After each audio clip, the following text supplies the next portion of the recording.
বিয়ে করার ৩ মাস আগের থেকে এই ৭ টি খাবার নিয়মিত গ্রহণ করুন। বিয়ের পরে ইরেকশনের সমস্যা, দ্রুত বীর্যপতন বা টাইমিং এর সমস্যা এই ধরনের সমস্যা থাকবে না। এই ৭ টি নিয়ম যদি মানেন তাহলে আপনার এই ধরনের সমস্যা আস্তে, আস্তে কেটে যাবে এবং ভিডিও শেষে আপনাদেরকে কিছু বোনাস টিপস দিব যা আপনার বিবাহিত জীবনে যৌন জীবনকে অনেক বেশি ভালো রাখবে। ১ নাম্বার হচ্ছে পুষ্টিকর এবং স্বাস্থ্যসম্মত খাবার খাওয়া। এই ধরনের খাবার আমাদের টেস্টোস্টেরন লেভেল বৃদ্ধি করবে।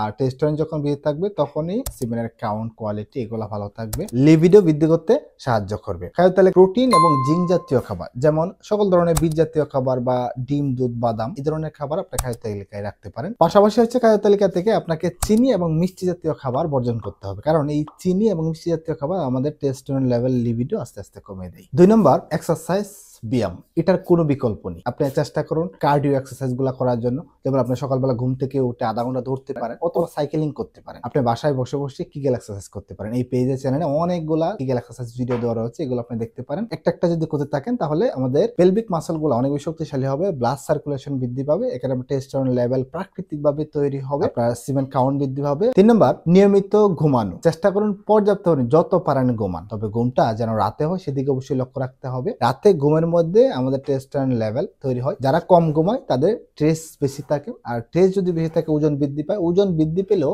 আমাদের টেস্টোস্টেরন লেভেল কমে যায়। এছাড়া হচ্ছে বিভিন্ন রিসার্চে দেখা গেছে যারা কম ঘুমায় অর্থাৎ ৫ ঘন্টার কম ঘুমায় তাদের ক্ষেত্রে দেখা যায় টেস্টোস্টেরন লেভেল আস্তে আস্তে কমতে থাকে। চেষ্টা করুন প্রত্যেকদিন ৭ থেকে ৮ ঘন্টা ঘুমানোর জন্য এবং রাতের বেলা চেষ্টা করুন ফোনটা কম ইউজ করার জন্য। ৪ নম্বর মানসিক চাপ, দুশ্চিন্তা, স্ট্রেস যাই বলেন না কেন এগুলো আপনাকে কমাতে হবে। কারণ এই মানসিক চাপ আমাদের টেস্টোস্টেরন লেভেল অনেকটা কমিয়ে দেয়।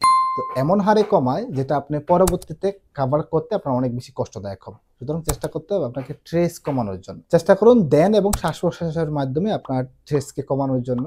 প্রকৃতির সাথে মিশুন, কিছু সময় হাঁটুন, আপনার স্ট্রেস আস্তে, আস্তে কমবে এবং নিয়মিত আপনাকে ঘুমাতে হবে। ৫ নম্বর ক্ষতিকর অভ্যাসগুলো আপনাকে চেঞ্জ করতে হবে। যেমন ধূমপানের সাথে আমরা প্রায় পুরুষই জড়িত রয়েছে। এই ধূমপান সাময়িক সময়ে আপনার কোনো ক্ষতি না করলেও পরবর্তী সময়ে লাংস ক্যান্সার, বিভিন্ন ধরনের ক্যান্সারজনিত সমস্যা আপনাকে ঘটাবে। অ্যাজমা, সিওপিডি এই ধরনের সমস্যা ঘটাতেই পারে।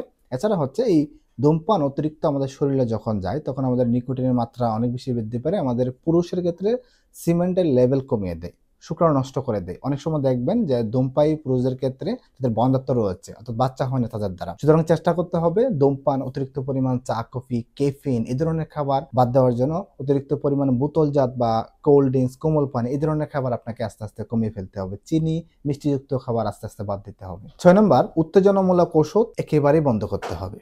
অনেকে দেখা যাচ্ছে নিজেকে ট্রায়াল করার জন্য ফার্মেসি থেকে ১-২টা খেয়ে ফেলে, আবার সেটা যখন ভালো লাগে আস্তে আস্তে সে অতিরিক্ত পরিমাণে খায়। ১ বছর ২ বছর যখন অনেক ওষুধ খেয়ে ফেললো, ভালো লাগে, তখন একসময় দেখা গেল এই ওষুধ আপনার কাজ করে না। সুতরাং এই উত্তেজনামূলক ওষুধ আপনাকে বন্ধ করতে হবে। ৭ নম্বর আপনার কোনো অসুবিধা যদি থাকে তাহলে অবশ্যই ডক্টরের পরামর্শ নিতে হবে। যৌন স্বাস্থ্য সম্পর্কে অবশ্যই আপনার ভালো একটা ধারণা নিতে হবে। আপনার যদি কোনো ধরনের রোগ-শোক থাকে সেগুলো অবশ্যই চিকিৎসা করতে হবে।